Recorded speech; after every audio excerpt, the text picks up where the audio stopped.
Hi കൂട്ടുകാരെ, അസ്സലാമു അലൈക്കും. അപ്പോൾ ഞാൻ ഇന്നത്തെ നല്ലൊരു ബ്രേക്ക്ഫാസ്റ്റിൻ്റെ റെസിപ്പി ആയിട്ടാണ് കേട്ടോ വന്നിട്ടുള്ളത്. അപ്പം ഞാനിത് ഇന്നുണ്ടാക്കിയ പത്തിലാണ് കേട്ടോ. അപ്പോൾ പത്തിലുണ്ടാക്കാൻ എല്ലാവർക്കും അറിയാം, ആരും അറിയാത്തവർ ആരുമില്ല. അപ്പോൾ ഞാനിതുപോലെ ഒരു വെറൈറ്റി ആയിട്ടുള്ള ഒരു പത്തിലാണ് കേട്ടോ. അപ്പോൾ അതുകൊണ്ടാണ് ഞാൻ ഈ വീഡിയോ ഫുള്ളായിട്ട് ഇവിടെ ചേർക്കുന്നത്. അപ്പോൾ അതുണ്ടാക്കുന്നത് നോക്കിയാലോ. അപ്പോൾ ഞാൻ അതുണ്ടാക്കാൻ വേണ്ടിയിട്ട് തലേ ദിവസം രാത്രി റേഷൻ അരി വെള്ളത്തിൽ കുതിർത്ത് വെക്കുന്നുണ്ട് കേട്ടോ. അപ്പോൾ നല്ല 2-3 പ്രാവശ്യം ഇങ്ങനെ കഴുകിയിട്ടാണ് ഞാൻ ഇങ്ങനെ കുതിർത്ത് വെക്കുന്നത്. പിന്നെ ഞാൻ രാവിലെ ഞാൻ അതിന് വേണ്ടി ആട്ടപ്പൊടിയാണ് കേട്ടോ എടുത്തിട്ടുള്ളത്.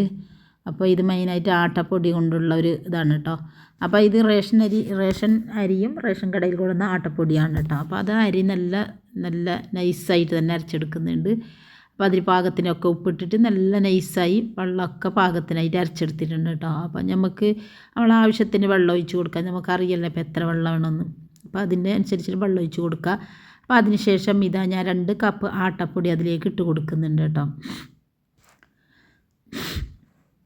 കുറച്ച് സൗണ്ടൊക്കെ പ്രോബ്ലം വന്നു. അങ്ങനെ ഞാൻ ആട്ടപ്പൊടിയൊക്കെ മിക്സി ജാറിലേക്ക് ഇട്ട് കൊടുത്തിട്ട് അപ്പോൾ അതിനൊരു കറക്കിയിട്ട് വരുന്നു കേട്ടോ. അങ്ങനെ ഞാൻ മാവരൊക്കെ അരച്ച് അതിലേക്ക് ഇട്ടിട്ട് അതും അരച്ചെടുത്ത്. അപ്പോൾ നല്ല സ്മൂത്തായി കിട്ടിയിട്ടുണ്ട്. നമുക്ക് തൊടുമ്പോൾ തന്നെ അറിയാം നല്ല സ്മൂത്താണ് കേട്ടോ. ഇങ്ങനെ ചപ്പാത്തി ഉണ്ടാക്കുന്ന അതേ ഇതിൽ ഇങ്ങനെ സ്മൂത്തായി വന്നിട്ടുണ്ട് കേട്ടോ. അങ്ങനെ മാവൊക്കെ ഞാനിങ്ങനെ കൈ കൊണ്ട് നല്ലവണ്ണം മിക്സ് ചെയ്യുന്നത്.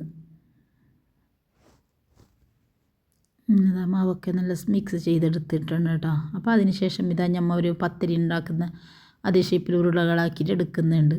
അപ്പോൾ ഇതൊക്കെ നമുക്ക് ആദ്യം തന്നെ ഇങ്ങനെ റെഡിയാക്കി വെച്ചാൽ പിന്നെ പെട്ടെന്ന് ഒരേ ആൾ ഇങ്ങനെ പത്തിരി ഉണ്ടാക്കുമ്പോഴേക്ക് 2 പേരുണ്ടെങ്കിൽ ഒരാൾ ഇങ്ങനെ നമുക്ക് മാവൊക്കെ ഇങ്ങനെ റെഡിയാക്കി തരും. പിന്നെ ഒരാൾ ഫ്രഷാക്കിയിട്ടിടും. അപ്പോൾ ഒരേ ആളാകുമ്പോൾ നമുക്ക് ഇത് ആദ്യം ഇങ്ങനെ ഉണ്ടാക്കി വെച്ചാൽ നമുക്ക് പണി എളുപ്പത്തിലാവും. പിന്നെ രാവിലെ തന്നെ അപ്പോൾ പിന്നെ നമുക്ക് മാവൊക്കെ ഇതാക്കി വെച്ചാൽ പെട്ടെന്ന് ഫ്രഷാക്കിയിട്ടിടാൻ പറ്റും. പിന്നെ ഗ്യാസിൽ അധികം ടൈം ഗ്യാസിന് ഇങ്ങനെ ഓണാക്കി വെക്കണ്ടല്ലോ. അപ്പോൾ ഞാൻ അങ്ങനെ മുമ്പ് തന്നെ ഇങ്ങനെ എല്ലാം ഉരുളകളാക്കി വെച്ചതാണ്. അപ്പോൾ അതിന് ശേഷം ഞാൻ ഫാനൊക്കെ അടുപ്പിൽ വെച്ചിട്ടുണ്ട്. ഞാനിതാ പത്തിരി ഫ്രഷാക്കിയിടുന്നുണ്ട് കേട്ടോ. അപ്പോൾ ഇപ്പോൾ പത്തിരി ഉണ്ടാക്കാൻ എല്ലാവർക്കും അറിയാം. പക്ഷേ ഞാനിതൊരു ആട്ടമാവ് കൊണ്ട് ഉണ്ടാക്കുന്നത് കൊണ്ട് വീഡിയോസ് ഫുള്ളായിട്ട് ഇട്ടത് കേട്ടോ. അപ്പോൾ എല്ലാവരും വീഡിയോ കണ്ട് ഇഷ്ടമായ ലൈക്കും കമൻറ്റും ഒക്കെ ചെയ്യാൻ മറക്കരുത് കേട്ടോ. ആദ്യമായി കാണുന്ന ആരെങ്കിലും ഉണ്ടെങ്കിൽ ഒന്ന് സബ്സ്ക്രൈബ് ചെയ്ത് സപ്പോർട്ട് നൽകാനും മറക്കരുത് കേട്ടോ. അങ്ങനെ ഞാൻ ഇങ്ങനെ 2 പ്രാവശ്യം അങ്ങോട്ടും ഇങ്ങോട്ടൊക്കെ തിരിച്ചും വെച്ചിട്ട് ഞാനിങ്ങനെ ഫ്രഷാക്കി കൊടുക്കുന്നതാണ് കേട്ടോ. അങ്ങനെ ഫാനൊക്കെ അടുപ്പിൽ വെച്ച് അത് ചൂടായിട്ടുണ്ട്. അപ്പം ഞാൻ അതിലേക്ക് ഇട്ട് കൊടുക്കുന്നുണ്ട് കേട്ടോ. അപ്പോൾ ഇന്ന് ഞാൻ ഫാനിലേക്ക് ഇട്ട് കൊടുത്തിട്ടുണ്ട്. ഇങ്ങനെ വീണ്ടും ബാക്കി വന്ന് ഇങ്ങനെ ഞാൻ ഓരോന്ന് ഇങ്ങനെ ഉണ്ടാക്കിയിട്ട് കൊടുക്കുന്നതാണ് കേട്ടോ. ഉണ്ടാക്കിയിട്ട് ഞാൻ ഇട്ട് കൊടുക്കുന്നതാണ്. അപ്പോൾ ഇതിന് നല്ലൊരു ചിക്കൻ കറിയൊക്കെ ഉണ്ടെങ്കിൽ നമുക്ക് എങ്ങനെ പത്തിരി കഴിക്കാൻ നല്ല ഉണ്ടല്ലോ. അപ്പോൾ ചിക്കൻ വറവോ മുട്ട റോസ്റ്റോ അങ്ങനെ എന്തെങ്കിലും ഉണ്ടെങ്കിൽ കഴിക്കാൻ നല്ലതാണ്. അപ്പം ഞാനിന്ന് ചിക്കൻ കറിയാണ് ഉണ്ടായത്.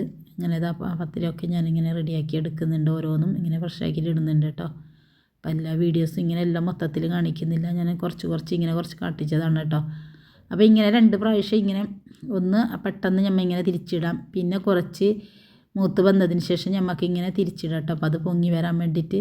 അപ്പോൾ ചില ആൾക്കാർ ഇങ്ങനെ പത്തിരി ഉണ്ടാക്കാൻ കുറേ ഫ്രണ്ട്സുമാരെല്ലാം ഇങ്ങനെ പത്തിരി ഉണ്ടാക്കാൻ അറിയാത്തവരുണ്ട്. അവരെങ്ങനെയെന്ന് ചോദിക്കാറുണ്ട്. അപ്പോൾ അവർക്ക് ഈ ഒരു വീഡിയോ അപ്പോൾ അവരിങ്ങനെ ഇത് കണ്ടാൽ അവർക്ക് മനസ്സിലാവും അത് എങ്ങനെ ഉണ്ടാക്കുന്നതെന്ന്.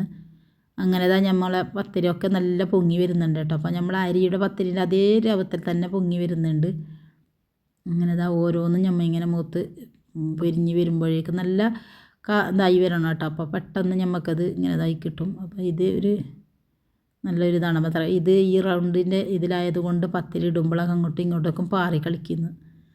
അങ്ങനെ നമ്മളെ പത്തിരിയൊക്കെ പൊങ്ങി വരുന്നുണ്ട് കേട്ടോ. അങ്ങനെ നമുക്ക് ചൂടോടെ ഇങ്ങനെ കഴിക്കാൻ നല്ല ഇതാണ്. അപ്പം എനിക്ക് ചപ്പാത്തി അത്ര ഇഷ്ടമില്ല. ചപ്പാത്തി ഞാൻ അത്ര വിരോധമാണ്. അപ്പം ഞാൻ വിചാരിച്ച് ചപ്പാത്തി ഇതുണ്ടല്ലോ, അപ്പം നമുക്ക് ഇങ്ങനെ ഒരു പത്തിരി ഉണ്ടാക്കാമെന്ന്. അങ്ങനെ ഞാനിങ്ങനെ പത്തിരി ഉണ്ടാക്കിയതാണ് കേട്ടോ. അങ്ങനെ ഇപ്പോൾ പത്തിരിയൊക്കെ റെഡിയാക്കി എടുക്കുന്നുണ്ട്. അങ്ങനെ നല്ലൊരു സോഫ്റ്റായ പത്തിരിയൊക്കെ റെഡിയായി വന്നിട്ടുണ്ട് കേട്ടോ. അങ്ങനെ ഇങ്ങനെ പൊങ്ങി വരുന്നുണ്ട്. ഇടയ്ക്ക് ഇങ്ങനെ തിരിച്ചിട്ട് കൊടുക്കുക. അപ്പോൾ പെട്ടെന്ന് നമുക്കത് പിന്നെയും പൊങ്ങി വരും. പിന്നെ പെട്ടെന്ന് തിരിച്ചിട്ടാൽ നമുക്ക് പൊങ്ങി കിട്ടാൻ കുറച്ച് ബുദ്ധിമുട്ടാണ് കേട്ടോ. പിന്നെ ആദ്യം അത് ഇട്ടിട്ടും ഇങ്ങനെ തിരിച്ചിടുമ്പോഴേക്കും കുറച്ച് പെട്ടെന്ന് തിരിച്ചിടണം.